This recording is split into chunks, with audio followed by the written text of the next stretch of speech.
حضرات محترم، خطبہ مسنہ کے بعد قرآن مقدس سے ایک آیت کریمہ کا تلاوت کیا۔ رب ارشاد فرماتا ہے یا ایھا الذین آمنوا کتب علیکم الصیام کما کتب علی الذین من قبلکم لعلکم تتقون۔ اس کا ترجمہ ہے کہ اے ایمان والو، تم پر روزہ فرض کیے گئے ہیں۔ اب اس میں سمجھنے کی بات ہے، کس کو کہہ رہا ہے اللہ تبارک و تعالی؟ ایمان والوں کو کہہ رہا ہے، اے ایمان والو تم پر روزہ فرض کیے گئے ہیں کہ جیسے پچھلوں پر روزہ فرض تھے، اور تاکہ تم متقی پرہیزگار بن جاؤ۔ اب یہاں پہ تین چیزوں کا ذکر ہے۔ اے ایمان والو تم پر روزہ فرض کیے جیسے پچھلے امت پر، یعنی کہ ہم ایک واحد امت نہیں ہے کہ جو ہم پر ہی روزہ فرض ہوا ہے، پچھلے نبیوں کی امتوں پر بھی روزہ فرض رہے، لیکن ان کے روزے کا طریقہ الگ الگ تھا۔ امت محمدیہ کا روزہ الگ ہے۔ امت محمدیہ کا روزہ پورے ماہ ہے، صبح صادق سے لے کر کے غروب آفتاب تک، غروب آفتاب سے یعنی کہ طلوع آفتاب تک جو ہے روزہ ہے۔ اس کے درمیان کسی بھی چیز کا نہ کھانا، صرف یہ روزہ نہیں ہے۔ ایسا نہیں کہ سحری کا ٹائم ختم ہو گیا ہم کھانا بند کر دیے، اب افطاری کا ٹائم ہوگا، اتنے دیر تک ہم بھوکا پیاسا کچھ نہ کھانا، صرف یہ روزہ نہیں ہے، صرف یہ روزہ نہیں ہے۔ اب اس میں اسی آیت میں لکھا ہے تاکہ تم متقی اور پرہیزگار بن جاؤ۔ اب متقی پرہیزگار صرف بھوکا رہنے کا نام نہیں ہے، بھوکا رہنے کا نام، پیاسا رہنے کا نام متقی پرہیزگار نہیں ہے۔ اب متقی پرہیزگار کس کو نصیب ہوتا ہے؟ اب متقیوں میں کون ہے؟ پرہیزگار میں کون ہے؟ متقی پرہیزگار اس کو کہا جائے گا کہ صبح سے شام تک بھوکا رہنے کے ساتھ ساتھ ان کاموں کو چھوڑنا ہے جس کام کی اجازت ہمارے شریعت نے دیتا، جس کام کی اجازت ہمارا دین دیتا ہی نہیں ہے، جس کا کرنے سے گناہ ہوتا ہے، جس کا کرنے سے رب رسول ناراض ہوتا ہے، ان کاموں کو ہمیں نہیں کرنا چاہیے۔ اب کسی نے روزہ رکھ کے جھوٹ بولا، روزہ تو ہو جائے گی لیکن روزہ مکروہ ہو جائے گی، روزے میں کمزوری ہو جائے گا، یوں سمجھ لیجیے۔ اب کوئی یہ سمجھے کہ نہیں صبح سے شام تک ہمیں بھوکا رہنا ہے، اب کوئی دوسرا رہ رہا تو اس کو دیکھ کر کے ہم بھی رہیں گے، اور پھر جو کام ہمارا، جو فعل ہمارا جو پہلے کا تھا ہم اسی پر ملوث رہیں، جھوٹ بولنا، لوگوں کی چغلی کرنا، لوگوں کی غیبت کرنا، سیریل موبائل میں فلمیں دیکھنا، ٹی وی لگا کر کے دن گزارنا، اس کا نام روزہ نہیں ہے۔ روزہ اس کا نام ہے صبح سے شام تک بھوکا بھی رہنا، کوئی چیز کا اندر نہ لے کے جانا، اپنے بیویوں سے دور رہنا، اور پھر جھوٹ چغلی غیبت گناہوں سے بچ کر کے رہنا، اس کا نام روزہ ہے۔ اور یعنی کہ متقی اور پرہیزگار تب یہ بن پائیں گے۔ آپ متقیوں کو دیکھیں، کیا متقی لوگ جھوٹ بول سکتے ہیں؟ متقی لوگ کسی کا غیبت کر سکتے ہیں؟ نہیں کر سکتے۔ جب ان چیزوں سے اگر ہم دور ہو جائیں گے تو ہمارا روزہ مقبول خدا بھی ہو جائے گا، اور پھر ہمیں جو ملنا تھا، جو ملنا ہے، وہ ہمیں مل کر رہے گا، وہ ہمیں مل کر رہے گا۔ تو اس لیے کہ روزہ کا نام صرف یہ نہیں کہ ہم بھوکا رہیں تو ہمارا روزہ مقبول خدا ہو جائے گا۔ بھوکا رہنے کے ساتھ ساتھ ان امر کو ہمیں استعمال کرنا ہے، ان کاموں کو ہمیں لینا ہے جس سے اللہ تبارک و تعالیٰ اور اس کے رسول جس سے راضی ہو جائے۔ روزہ رکھنے کے بعد ہمیں قرآن کی تلاوت زیادہ سے زیادہ کرنا چاہیے، کلمہ شریف کا ورد کریں، درود شریف کا ورد کریں، اٹھتے بیٹھتے ہمیشہ اللہ تبارک و تعالیٰ کا ذکر اپنے زبانوں پر ہمیشہ ہمیشہ رکھیں، کیونکہ یہ وہ مہینہ ہے جو تمام مہینوں سے افضل ہے، اور اس مہینے کی اتنی برکت، اتنی فضیلت ہے۔ اللہ کے نبی علیہ الصلوۃ والسلام ارشاد فرماتے ہیں اس مہینے میں نفلوں کے ثواب فرضوں کے برابر کر دیا جاتا ہے۔ نفل نماز جیسے پڑھ رہے ہیں نا، اب قرآن کی تلاوت کرنا، درود شریف کا پڑھنا، کلمہ شریف کا پڑھنا، نفل نماز جتنا ہو سکے اتنا پڑھنا، نماز تہجد کا اہتمام کرنا، نماز تہجد کا پڑھنا، سحری کرنا، یہ کیا ہے؟ یہ نفلوں میں آتا ہے، تو ان کے ثواب فرضوں کے برابر کر دیا جاتا ہے۔ اچھا تو پھر فرضوں کے ثواب کیا ہے؟ فرضوں کے ثواب پھر کیا؟ تو فرضوں کے ثواب میں اتنا بڑھوتری کر دیا جاتا ہے کہ 70 سے 700 گنا تک اس کے ثواب بڑھا دیا جاتا ہے. اللہ اکبر. اس مہینے میں فرضوں کے ثواب 70 سے 700 گنا. اچھا 70 سے 700 یہ اتنا کیوں ڈسٹینس ہے؟ 70 بھی مل سکتا ہے, 100 بھی مل سکتا ہے, 200 بھی مل سکتا ہے, 500 بھی مل سکتا ہے, 700 بھی مل سکتا ہے. اس میں ریزن یہ کہ آپ کتنا خلوص کے ساتھ رب کی عبادت کر رہے ہیں, کتنا خلوص کے ساتھ رب کی عبادت کر رہے ہیں آپ. اب اللہ کی بارگاہ میں آ کر کے اب تھک تو نہیں رہے, اللہ کی بارگاہ میں آ کر کے آپ کا دل من تن جو ہے دنیاوی خیالات میں تو نہیں ہے. اگر ان چیزوں سے پاک ہے تو اللہ تبارک و تعالی آپ کے ثواب میں 70 سے 700 گنا تک بھی ثواب عطا کرے. صرف روزہ رہیں اور نماز میں آئیں, دل نہ لگے تو پھر آپ کے ثواب 70 تک 700 تک نہیں پہنچ سکتے. تو یعنی کہ 70 سے 700 تک پہنچانے کے لیے ان قوانین کو آپ فالو کرنا پڑے گا, اس قوانین کے ساتھ آپ کو وقت گزارنا پڑے گا, تب جا کر کے آپ منزل مقصد تک پہنچ پائیں گے, منزل مقصد تک پہنچ پائیں گے.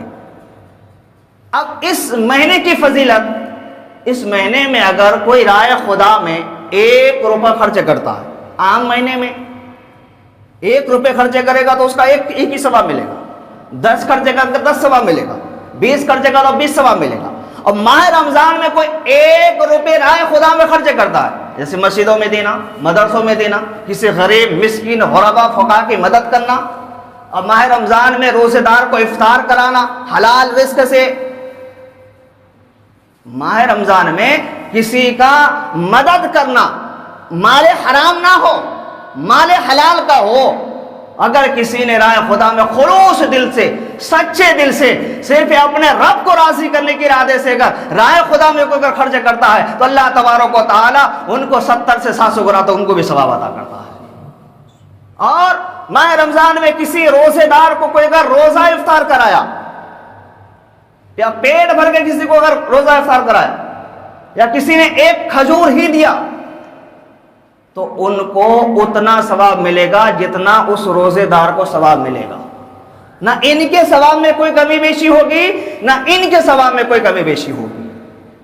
اور ایک صحابی رسول کھڑے ہوتے ہیں, یا رسول اللہ صلی اللہ علیہ وسلم, اگر کسی کے پاس کسی روزے دار کو سحری یا افطار کرانے کا سامان اتنا نہ ہو کہ ان کا پیٹ بھر جائے, یا اس کے پاس صرف 1 کھجور ہی ہو, ان کو اگر افطار کرائے تو ان کو کتنا ثواب ملے گا؟ رسول اللہ صلی اللہ علیہ وسلم ارشاد فرماتے ہیں ان کو بھی اتنا ہی ثواب ملے گا. یہاں تک کہ میرے آقا ارشاد فرماتے ہیں کسی روزے دار کو اگر 1 گلاس پانی اگر پلایا تو اللہ تبارک و تعالیٰ ان کو بھی اتنا ہی ثواب عطا کرے گا. تو اللہ کا کتنا بڑا فضل ہے کہ روزہ کوئی اور, یعنی کہ روزہ کوئی اور رکھ رہا ہے, افطار کوئی اور کرا رہا ہے, ثواب اس کو بھی اتنا مل رہا ہے, ثواب اس کو بھی اتنا مل رہا ہے. تو یہ امت محمدیہ اتنا قسمت والا ہے. اب اس مہینے میں, اب یہ رمضان کا معنی کیا ہے؟ اگر رمضان کے معنی فارسی میں جائیں گے تو جلا دینے والی چیز. روزہ ہمارے لیے ڈھال ہے, ڈھال. اب پہلے کے زمانے میں لوگ جنگ میں جاتے تھے, تیر تلوار بھالے وغیرہ, اور ان کے ساتھ ایک ڈھال ہوتا تھا گول سا, وہ ڈھال بچاؤ کے لیے ہوتا تھا. دشمن جب وار کرتے تو ڈھال آگے کر دیتے تھے, تو اس سے کیا ہوتا تھا؟ بچاؤ ہوتا تھا. تلوار کی وار کس میں پڑتا؟ ڈھال میں. تو اب انسان تو بچ رہا ہے نا, تو روزہ جو ہے ہمارے لیے جہنم کا ڈھال ہے. کیا؟ روزہ ہمارے لیے جہنم سے بچنے کے لیے ڈھال ہے. کل قیامت کے دن جہنم جب لوگوں کی طرف بڑھے گی تو روزہ ان کے لیے ڈھال بن کر کے سامنے آ جائیں گے, سامنے آ کے کھڑے ہو جائیں گے. تو اب جہنم آواز دے گی کس سے؟ کس کو کہے گی؟ وہ ڈھال سے. وہ ڈھال, اصل وہ ڈھال ہے, اصل تو وہ روزہ ہے, لیکن وہ ڈھال بن کے کھڑا ہوا. تو جہنم کہے گی کہ تم اس کو بچا کیوں رہے ہو, تم اس کے بچاؤ کے لیے اس کا ڈھال کیوں بنے ہو؟ تو اس کا روزہ جہنم سے بات کرے گی اور کہیں گے کہ میں ان کا روزہ ہوں, یہ اللہ تبارک و تعالیٰ کے لیے روزہ رکھا تھا اور پورا دن یہ کھانا پینا سے بچا رہا, کوئی چیز نہیں کھایا اور اللہ کے لیے اس نے روزہ رکھا اور اس کے لیے میں ڈھال بن کے کھڑا ہو گیا. اور رمضان کا معنی اگر آپ دیکھیں کہ فارسی میں آئیں گے تو جلا دینے والی چیز. اچھا کیا جلانے والی؟ رمضان کا مطلب فارسی کا معنی جلا دینے والی. تو جو روزہ رکھتا ہے اللہ تبارک و تعالیٰ ان کے گناہوں کو معاف فرما دیتا ہے, ان کے گناہوں کو بخش دیتا ہے. تو روزہ ہمارے لیے گناہوں کو چلانے والی چیز ہے, گناہوں کو ختم کرنے والی چیز ہے, ہمارے اندر تقوی آنے والی چیز ہے, ہمارے اندر پرہیزگاری تاکہ ہمیں مل جائے, اس لیے ہم روزہ رکھتے ہیں. تو روزہ صرف کھانے اور پینے سے بچا رہنے کا نام روزہ نہیں ہے. پھر فرمایا کہ دن کو روزہ رکھو اور پھر رات کو قیام کرو, رات کو قیام کرو. اچھا کب قیام کریں؟ اب ہم لوگ نماز تراویح پڑھتے ہیں تو اسی کے بارے بتایا کہ دن کو روزہ رکھو اور رات کو قیام کرو, رات کو قیام کرو, رات عبادتوں میں گزارو. اگر آپ کا مرضی ہو فرض اور سنت موقعہ یعنی کہ تراویح جماعت کے ساتھ سنت موقعہ ہے تو نماز تراویح کے لیے کہا کہ رات کو قیام کرو, اور ہو سکے تو رات کو اٹھ کر کے اللہ تبارک و تعالیٰ کے کچھ ذکر اذکار کرو یا نماز تہجد کا اہتمام کرو. سحری سے کم آدھا گھنٹہ پہلے اٹھو, نہانے کی ضرورت ہے تو نہا لو, طہارت نہیں ہے طہارت کر لو, پھر اپنے نماز تہجد کرو. اور سحری کرنا کیا ہے؟ سحری کرنا سنت ہے. اب بعض لوگ سحری نہیں کرتے, کہا کہ نہیں ہم رات کو کھا کر کے سو جاتے ہیں, صبح اٹھتے نہیں, اب سیدھا نماز پڑھتے ہیں. تو روزہ تو ہو جائے گی, کیونکہ رمضان میں جس نے رات کو بھی نیت ارادہ کر لیا کہ ہمیں روزہ رکھنا ہے کل, ان کا ارادہ ہی سے روزہ ہوتا ہے, ارادہ ہی سے, چاہے وہ سحری کرے نہ کرے. لیکن رسول اللہ صلی اللہ علیہ وسلم نے ارشاد فرمایا کہ روزے میں یعنی کہ سحری کرو, سحری کرنا سنت ہے, اور ایک سنت کو زندہ کرنا 70 شہیدوں کا ثواب ملتا. تو ہمیں ایکسٹرا بھی ثواب مل رہا ہے, اور سحری کرنا رسول کی سنت ہے, اور جو سحری کرتا ہے تو ان کی برکتیں بھی ان کو نصیب ہوتا ہے, ان کے دسترخوان میں اللہ تبارک و تعالیٰ برکتیں نازل فرماتا ہے, ان کے دسترخوان میں اللہ تبارک و تعالیٰ برکتیں نازل فرماتا ہے جو سحری کرتا ہے. تو سحری میں بھی ہمارے لیے برکت ہے, سحری میں اٹھنا بھی ہمارے لیے برکت. ایک حدیث شریف میں ہے, میرے آقا ارشاد فرماتے ہیں کہ جو سحری کے لیے جو اٹھتا ہے, سحری کے لیے جو اڑتا ہے, جس بستر سے اڑتا ہے اور جس برتن یعنی کہ جس پلیٹ پر وہ کھانا کھاتا ہے, تو کل قیامت کے دن ان کے بخشش کے لیے ان کے پلیٹ اور ان کے بستر بھی ان کے لیے دعائیں مغفرت کریں گے. تو کتنا فائدہ ہو رہا ہمارے لیے. یہ روزہ, یہ رمضان کا مہینہ ہمارے لیے برکت کا مہینہ ہے, ہمارے لیے عبادت کا مہینہ ہے, ہمیں نیکیاں اکٹھا کرنے کے لیے ہمارے لیے مہینہ آیا ہے, یہ ہمارے لیے ایک ماہ کا مہمان آیا ہے, تو ہمیں اس کے خدمت کرنا ہے. کسی کے گھر کوئی مہمان آتا ہے تو ان کی خدمت کرتے کہ نہیں کرتے, اچھے سے اچھے کھانا بنا دے. اچھا ماہ رمضان میں آپ دیکھ رہے ہوں گے جو لوگ عام دنوں میں وہ چیز کھا نہیں پاتا جو ماہ رمضان میں کھا لیتا, تو اللہ تبارک و تعالیٰ نے ماہ رمضان میں برکتیں رکھی, ماہ رمضان میں برکتیں رکھیں, اور لوگوں کے دسترخوان لمبی ہو جاتی ہے, لوگوں کے دسترخوان میں ہر چیز کا مہیا ہو جاتا ہے. اب بتا کھجور جو ہے ہر کوئی پورے ماہ کھاتا ہے, کبھی کسی کو دیکھیں 100 میں سے 5-10 کھاتا ہوگا تو الگ چیز ہے, لیکن ماہ رمضان میں کھجور ہر کوئی کھا رہا, کیلا ہر کوئی کھا رہا, دودھ ہر کوئی پی رہا. عام دنوں میں نہیں پی رہا, لیکن اس ماہ میں کیوں؟ کیونکہ اس ماہ میں اللہ تبارک و تعالیٰ کی رحمتیں اترتی ہیں اور رزق میں برکت ہونا شروع ہو جاتے ہیں. اور ماہ رمضان کا چاند نکلتے ہی, ماہ رمضان کا چاند نکلتے کہ جہنم کے دروازوں کو بند کر دیا جاتا ہے, شیاطین کو قید کر لیے جاتے ہیں, اور جنت کے دروازوں کو کھول دیا جاتا ہے. اس ماہ میں ہر آن ہر سیکنڈ جو ہے اللہ کی رحمتیں برستی رہتی ہے. اس ماہ کے ہر آن ہر سیکنڈ جو ہے نا, ہر لمحہ جو ہے اللہ کی رحمتیں برستی ہے, اور اس ماہ میں جو دعائیں مانگا جاتا ہے اس کی دعائیں قبول بھی ہوتی ہے. اس ماہ میں جو دعائیں مانگا جاتا ہے اس کی دعائیں رد نہیں ہوتی, ہاں سوائے وہ دعا جو جائز ہو, جو حق ہو. ایسا نہیں کہ غلط کاموں کے لیے کوئی دعا مانگے, غلط کاموں کے لیے, حرام چیزوں کے لیے تو کوئی بھی دعا مانگتا ہے, چاہے وہ کتنا بھی خاص دن ہو, چاہے وہ لیلۃ القدر کا رات ہو یا شب معراج کا رات ہو یا شب برات کا رات ہو, لیکن ان کی دعا قبول نہیں ہونے والی ہے. اور بندہ خدا ہر مومن کی دعا قبول ہوتی ہے. کسی کو دعا مانگتے ہی مل جاتا ہے, کسی کو بیچ میں مل جائے گا, اور جس کو دنیا میں نہیں ملا تو ان کے دعاؤں کا حصہ کل قیامت کے دن اس کو دیا جائے گا. تو دعا مانگو, دعا مانگنے کے بعد بھروسہ نہ اٹھاؤ کہ نہیں ہم نے دعا مانگے, ہمارے دعا قبول ہوئی کہ نہیں ہوئی, ہمیں تو ملا ہی نہیں.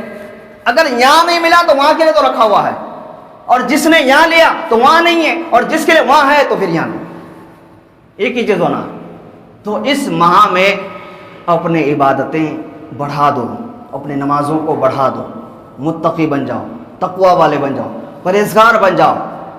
اچھا ہم لوگ متقی کیوں نہیں بن پا رہے ہیں؟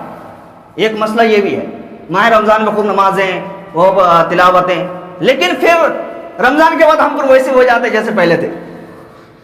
ایسا کیوں ہوتا ہے؟ اس میں بھی بہت بڑا ریزن ہے. آپ اس کے اندر اگر گھسیں گے مسئلے کے اندر تو آپ بھی سوچیں گے کہ حقیقت میں یہ بات بالکل صحیح ہے کہ چاند نکلتے ہی رمضان کا ہم متقی بن جاتے ہیں, پرہیزگار بن جاتے ہیں, روزہ بھی رکھ رہے ہیں, نماز بھی پڑھ رہے ہیں, قرآن کی تلاوت بھی کر رہے ہیں, تراویح بھی ہو رہی ہے, سحری بھی کر رہے ہیں, افطار بھی ہو رہے ہیں, ہر چیز ہو رہا ہے. لیکن عید الفطر کی نماز کے بعد پھر غائب. کیوں ایسا ہوتا؟ آخر ریزن کیا ہے؟ ریزن یہ ہے کیونکہ ہم اس ماہ کی قدر و احترام کرنا چھوڑ دیے. جو اس ماہ کی قدر و احترام کرتا ہے اللہ تبارک و تعالی ان کو دولت ایمان سے بھی نواز دیتا ہے. ایک واقعہ ہے, سمرقند کے بازار میں ایک مجوسی ماہ رمضان میں مارکیٹ کرنے کے لیے گیا, اور سمرقند کا جو بازار ہے وہ مسلمانوں کا علاقہ, تمام مسلمان, دکاندار, بیچنے والا, خریدنے والا زیادہ مسلمان. تو ایک مجوسی جو ہے اسی مارکیٹ میں گیا سامان خریدنے کے لیے, اپنا ضروریات زندگی کا. تو سامان خرید رہا تھا, خریدتے خریدتے ان کے ساتھ ان کا ایک بیٹا تھا, چھوٹا سا, ایک چھوٹا سا بیٹا تھا. تو اس نے ایک پھل لیا اور اس کو کھانے لگا, وہ کھانے لگا. تو جیسے اس نے کھانا شروع کیا تو باپ نے ان کو ایک تماچا مارا, اپنے بیٹے کو کہا کہ تم مسلمانوں کی بازار میں پھل کھا رہے ہو. تو بیٹے نے سوال کیا کہ میرے باپ, تو مسلمان کی بازار ہے تو کیا کہ پھل کیوں نہیں کھاؤں, ہمیں بھوک لگا میں اس لیے کھا رہا ہوں. تو اس شخص نے کہا, اس مجوسی نے کہا اپنے بیٹے سے, کیا تمہیں نہیں پتا یہ مسلمانوں کی بازار ہے اور یہ ماہ رمضان چل رہا ہے, تمام مسلمان روزے دار ہے, مسلمان کے یعنی کہ جو روزے دار ہے ان کے سامنے کھانا جائز نہیں ہے, نہیں کھا سکتے ہیں. بیٹے کو ایک تھپڑ مارا اور پھر ان کو جو ہے نا ان کا پھل اٹھا کے پھینک دیا, اور پھر وہ گھر آ گیا. اور کچھ دنوں کے بعد اس مجوسی کا انتقال ہو جاتا ہے. اس مجوسی کا انتقال ہو جاتا ہے. اور انتقال ہوا تو ایک اللہ والے ان کو خواب میں دیکھا, اس مجوسی کو. وہ مجوسی جو ہے جنت میں ٹہل رہا ہے, جنت کے باغوں میں ہے, جنتی لباس میں ملبس ہے.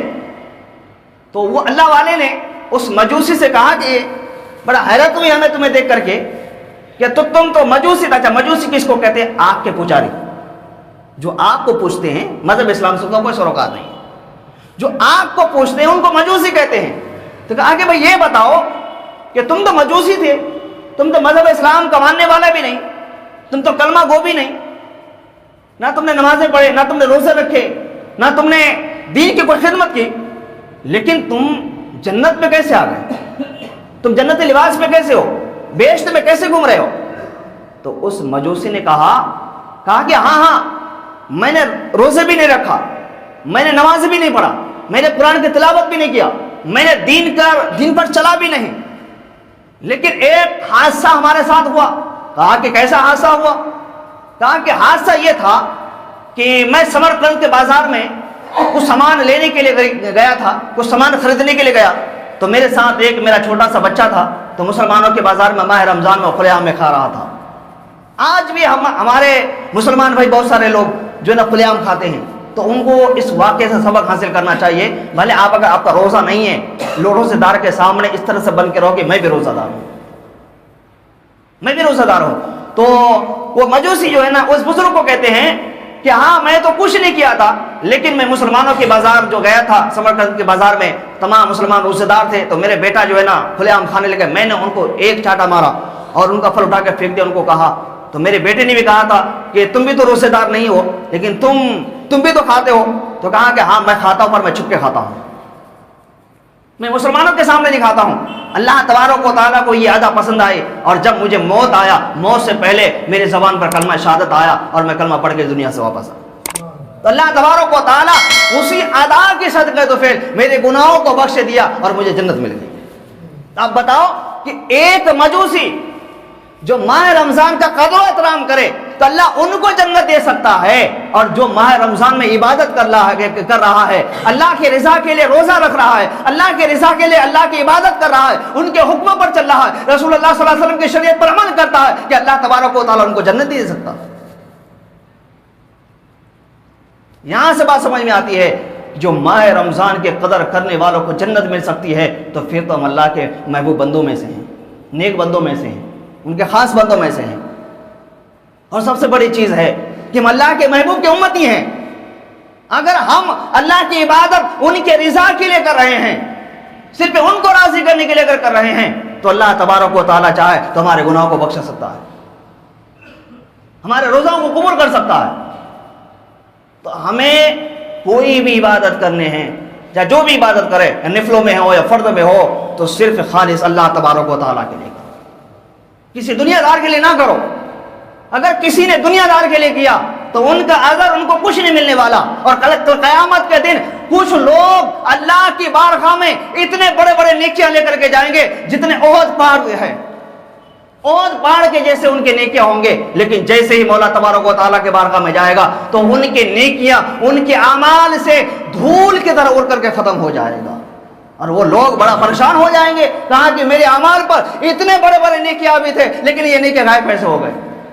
تو ہاتھ پہ غیب سے آواز آئے گی کہ ہاں تمہارے نیکیاں اور پہاڑ سے بھی بڑا تھا جو 7.5 کلومیٹر میں پھیلے ہوئے ہیں، اتنے بڑے بڑے نیکیاں۔ کہا کہ تمہارے نیکیاں اس لیے ختم ہو گیا، تم نے جو دنیا میں نیکی کیا تھا وہ میرے لیے نہیں بلکہ تم نے لوگوں کے لیے کیا تھا، لوگوں کے دکھاوے کے لیے کیا تھا، تو اس لیے لوگوں کے دکھاوے کے لیے کوئی بھی عمل ایسا نہ کرو جو کل یہاں پہ بھی ہم پچھتانا پڑے اور کل قیامت کے دن میں پچھتانا پڑے۔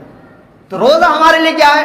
ڈھال ہے، ہمارے گناہوں کو ختم کرنے والی چیز ہے، ہمیں پرہیزگاری اور متقی بنانے والی چیز ہے، اور اس ماہ میں جتنا ہو سکے عبادتوں کو بڑھاؤ، سنتوں پر عمل کرو، شریعت پر اپنے آپ کو لے کے آؤ۔ پچھلے سال ہم نے کیا کیے، پچھلے سال کے گناہوں کو یاد کرو اور اپنے رب کے بارگاہ میں آ کر کے اس کو شرمندہ ظاہر کرو، مولا ہم نے اس رمضان سے پہلے جو گناہ کیے تھے ان سے توبہ کر رہا ہوں، مولا اس رمضان کے بعد مجھے اس راستے پر چلا جس راستے پر تو نے اپنے نیک بندوں پر انعامات رکھا ہے۔ یہ دعائیں کرتے رہو۔ یہ کب تک ہم دین سے دور ہوتے رہیں گے؟ کب تک ہم شریعت سے دور ہوتے رہیں گے؟ آج سب سے بڑی کمزوری ہمارے لیے کیا ہے؟ سب سے بڑی کمزوری ہماری یہی ہے کہ ہم مذہب اسلام سے دور ہوتے ہوئے جا رہے ہیں، ہم قرآن سے دور ہوتے ہوئے جا رہے ہیں، ہم شریعت سے دور ہوتے ہوئے جا رہے ہیں۔ ہمیں جس کا علم سیکھنا چاہیے تھا آج ہم ان علموں سے آج ہم دور ہیں۔ آج ہم مشرقی مغربی کلچر کو اپنا رہے ہیں۔ مشرقی مغربی کلچر ہمارے دین میں نہیں ہے۔ ہمارے دین میں وہی بات مانی جائے گی جو مدینے کے سرزمین پر کھجور کی ٹوٹی ہوئی چٹائی پہ بیٹھ کر کے میرے آقا مدینے والے مصطفیٰ نے جو ارشاد فرمایا ہے اسی پر عمل کیا جائے گا۔ عمل اسی پر ہوگا، کسی دوسرے کے بات پر عمل نہیں ہو سکتا ہے۔ جو ہمارے قرآن، جو ہماری شریعت، جو ہماری حدیث کہتی ہے ہمیں اسی پر عمل کرنا ہے۔ پھر ہمارے لیے تو ایک نعمت بن کر کے امام اعظم ابو حنیفہ آئے، پھر اس نے قرآن و حدیث سے جو ہمیں مسائل استدلال کر کے ہمیں پیش کیا ہے ہمیں اس پر عمل کرنا چاہیے۔ ہمیں یہ نہیں دیکھنا چاہیے کہ ہم کون سا کام 100 سال 200 سال سے کرتے آ رہے ہیں، ہمارے آبا و اجداد کرتے آ رہے ہیں، اب ہمارے آبا و اجداد جو گناہ کرتے آ رہے ہیں، جو غلط رسومات کرتے آ رہے ہیں، ہمیں اس پر عمل نہیں کرنا ہے۔ جس کا علم نہیں تھا وہ کیا، جس کو قرآن و حدیث کا علم ان تک پہنچا تو ان پر عمل کرنا ان پر فرض ہو جاتا ہے، ان پر فرض ہو جاتا ہے۔ اگر ہمارے آبا و اجداد میں کوئی روزہ نہیں رکھ رہا تھا تو ہم یہ کہیں کہ ہمارے باپ دادا روزہ نہیں، ہم بھی نہیں رکھتے، مانی جائے گی اس بات کو؟ نہیں مانی جائے گی نا، کیونکہ جو قرآن میں ہے، جو حدیث میں ہے، جو شریعت میں ہے، جو فقہاء کرام کی کتابوں میں ہے، جو مفتیان کرام نے جو ہمیں فتویٰ دیا، ہمیں اس پر عمل کرنا ہے، نہ کہ ہمیں ان رسومات پر عمل کرنا ہے جو رسومات چلتے ہوئے آ رہے ہیں۔ جو چیز دین میں نہیں ہے، اگر جو چیز دین میں نہیں ہے، اگر اس کو ایجاد کوئی کیا، کوئی اس کو شروع کیا، تو اس کو گناہ ملتا جائے گا۔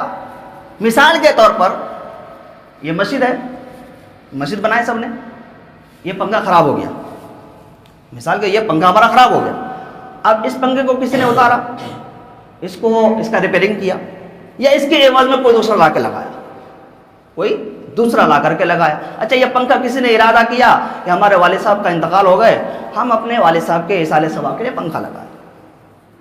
پنکھا کس نے لگایا؟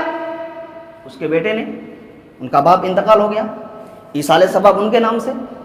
اب یہ اس پنکھے سے ہوا کتنے کو مل رہے ہیں؟ یہاں پہ 10 20 50 کو تو مل ہی رہے ہوں گے۔ اب جب تک یہ پنکھا 1 سال 2 سال 5 سال 10 سال جتنے دن تک یہاں لگا رہے گا، ہوا اس کی آتی رہے گی، اس کا ہم فائدہ اٹھاتے رہیں گے۔ اب اس کا ثواب کس کو پہنچ رہے ہیں؟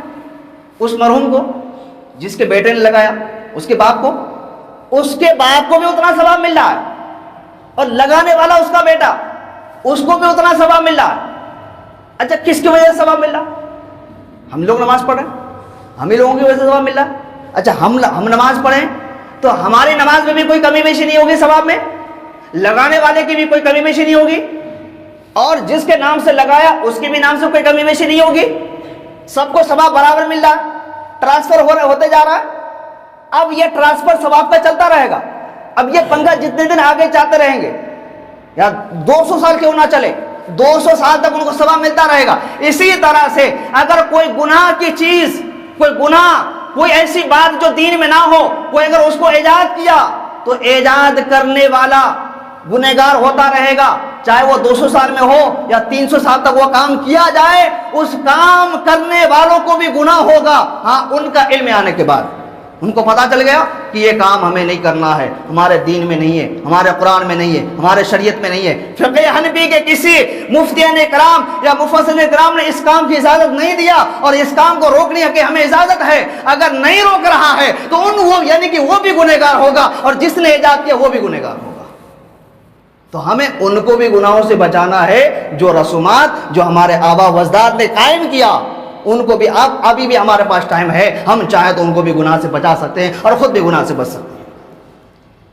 تو جس طرح سے نیکی کا ثواب ٹرانسفر ہو رہا ہے، جس طرح سے نیکی کا ثواب آگے چلتا جا رہا ہے، تو اسی طرح سے گناہ کا بھی ثواب پیچھے چلتا جائے گا، آگے بھی چلتا جائے گا۔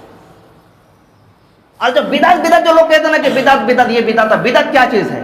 بدعت اسی چیز کو کہا گیا ہے جو دین میں ہے نہیں، جو کام دین میں نہیں ہے۔ اب غلط رسومات کو کیا کہتے ہیں؟ اسی کو تو بدعت کہتے ہیں، اسی کو بدعت کہتے ہیں۔ جو کام نہیں ہے تو وہ بدعت ہے۔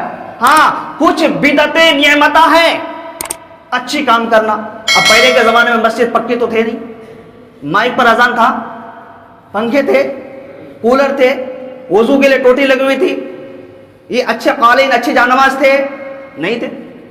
اب اس سے ہمیں اچھا فائدہ ہو رہا ہے کہ نہیں ہو رہا؟ پنکھا لگایا، نماز میں سکون ملے کہ نہیں؟ ہوا لگ رہی ہے، سکون ہے۔ اب پہلے کنواں تھا، کنویں سے پانی نکال کر کے لوگوں صبح آتے تھے، اب ٹوٹی لگ گیا، بور ہے، سمر ہے، بٹن دبائے پانی فوراً آ گیا۔ تو اب یہ اچھی نعمت ہے، یہ دین میں یہ اچھی نعمت ہے۔ تو ان نعمتوں کو ایجاد کرنا یہ بدعت میں سے نہیں ہے، یہ بدعت نعمتہ، یعنی کہ اچھی بدعت ہمارے لیے۔ تو وہ کام کرو جس سے لوگوں کو فائدہ پہنچے، وہ کام نہ کرو جس سے لوگوں کو نقصان پہنچے۔ تو ہمیں وہ کام کرنا چاہیے۔ تو اس ماہ میں اچھی سے اچھی عبادت کرو۔ اچھا، مسئلے کی طرف آ جائیں۔ میں نے پہلے بھی بتایا تھا، بہت سارے مسائل اب تک میں نے بتا چکا ہوں، اور کافی لوگوں کو پتہ بھی ہے، اور الحمدللہ اس بات سے خوشی بھی ہو رہی ہے کہ کافی لوگ اس پر عمل کرتے ہوئے ہمیں دیکھتے ہیں۔ اور کوئی امام یا کوئی مبلغ کوئی بھی بات اگر بتاتے ہیں اپنے مقتدیوں کو یا کسی بھی، بہرحال کسی بھی لوگوں کو، تو وہ کام اگر ان کو کرتے ہوئے نظر آتا تو دل میں خوشی محسوس ہوتی ہے۔ چلو، ہم نے جو بات بتائے قرآن و حدیث کے مطابق اس بات پر عمل ہوتا جا رہا ہے۔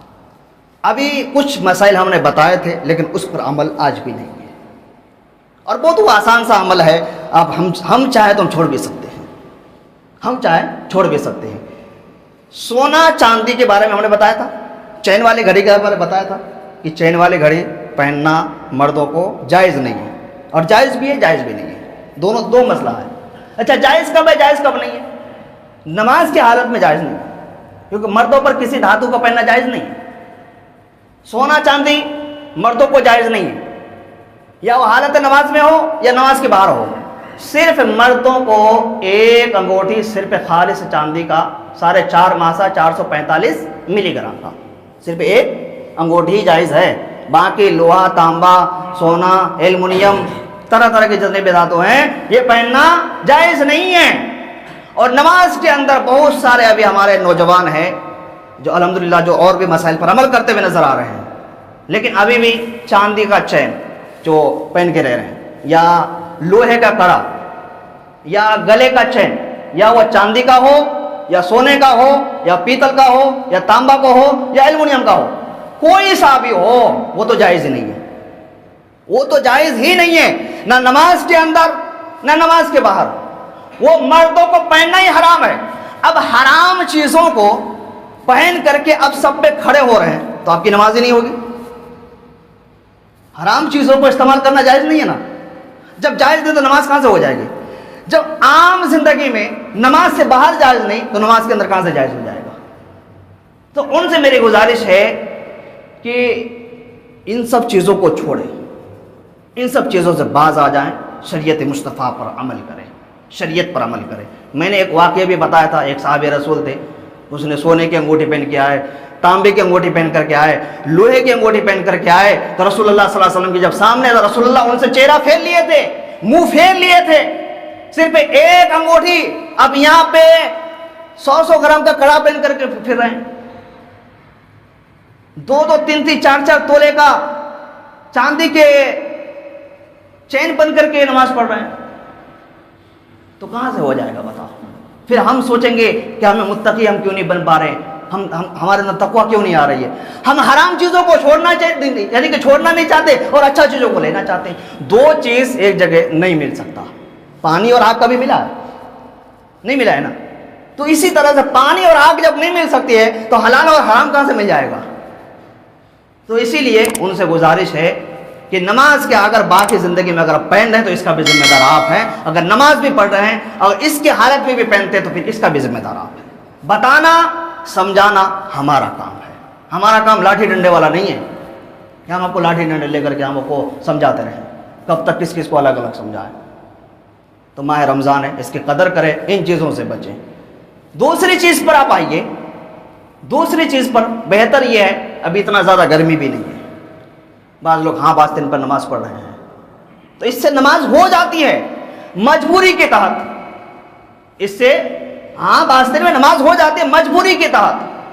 کسی نے جان بوجھ کر کے گھر سے اٹھ کر کے آ رہا ہے, وہ یہ سوچ کر کے کہ فیشن ہے, ہاں بعض دن میں نماز پڑھ رہے ہیں, تو یہ بھی مکروہ ہے.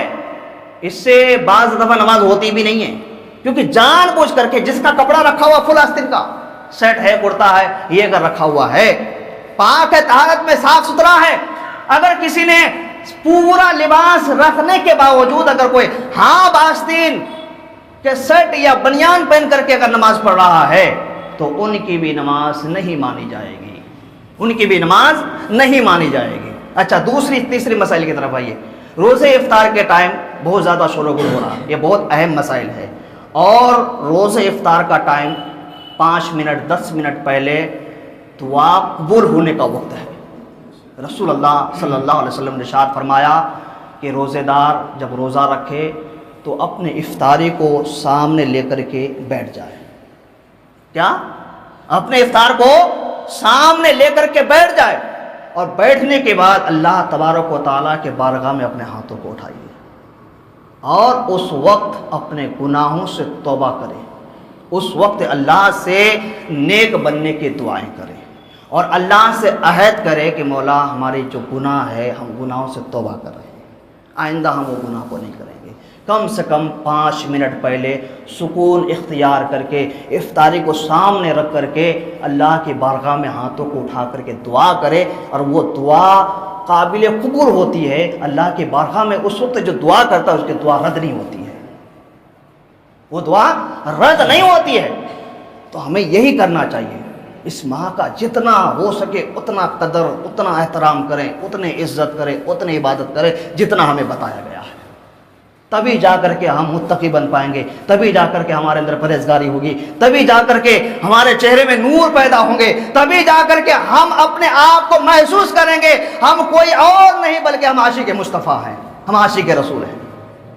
تبھی مانی جائے گی، مانی تبھی جائے گی کیونکہ اس رسول کے بات پر عمل کرو گے، اس رسول کے فرما مطابق زندگی گزارو گے، تبھی مانی جائے گی۔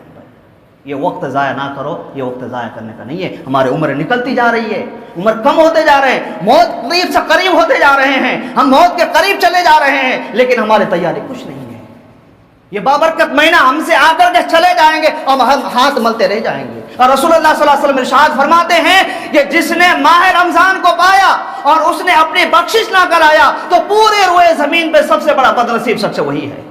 اب بتاؤ، جو رسول یہ کہے کہ ماہ رمضان جس کو ملا اور اس مہینے میں اپنے گناہوں سے وہ توبہ نہیں کر پایا، اپنے آپ کی بخشش نہیں کرایا، تو پورے روئے زمین میں اس سے زیادہ بدنصیب انسان کوئی نہیں ہے۔ ہمیں بدنصیب نہیں بننا ہے، ہمیں بانصیب بننا ہے۔